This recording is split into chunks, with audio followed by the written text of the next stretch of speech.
बर्फाळ Greenland, धगधगता Iran आणि Donald Trump यांचा तो एक मास्टर प्लॅन. जगाचा विनाश आता केवळ एका क्लिकवर आहे का? कारण व्हाईट हाऊसच्या एका निर्णयानं मॉस्कोपासून बीजिंगपर्यंत भूकंपाचे धक्के बसलेत. अमेरिकेनं एकाच वेळी 2 आघाड्यांवर युद्ध पुकारलंय. पहा एक स्पेशल रिपोर्ट.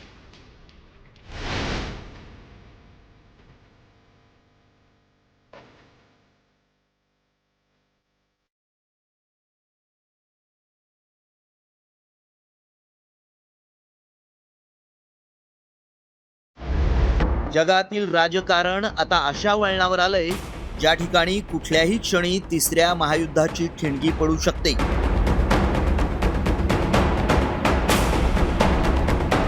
अमेरिकेनं एकाच वेळी 2 आघाड्यांवर युद्ध पुकारण्याचे संकेत दिलेत.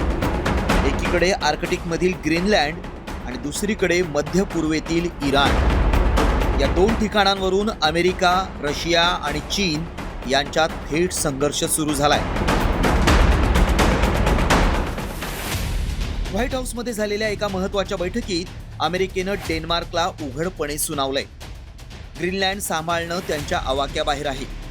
राष्ट्राध्यक्ष डोनाल्ड ट्रम्प यांना ग्रीनलँडच्या माध्यमातून रशिया आणि चीनची नाकेबंदी करायची आहे. आर्कटिक क्षेत्रात आपलं वर्चस्व गाजवण्यासाठी ग्रीनलँड हे अमेरिकेसाठी सर्वात मोठं हत्यार ठरणार आहे.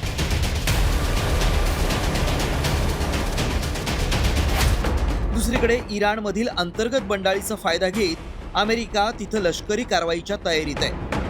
ट्रम्प प्रशासनानं इराणमध्ये सत्तापालट करण्याचा इरादा स्पष्ट केलाय. या परिस्थितीमुळे जगाचे 2 गट पडलेत. एकीकडे अमेरिका आणि त्यांचे मित्र, तर दुसरीकडे इराणच्या पाठीशी उभे राहिलेले रशिया आणि चीन. या 2 आघाड्यांवरील संघर्षामुळे रशिया आणि चीनला गुडघ्यावर टेकवण्याचा अमेरिकेचा प्रयत्न आहे. तज्ञांच्या मते ही केवळ 2 देशांमधली चुरस नसून तिसऱ्या महायुद्धाची चाहूल आहे.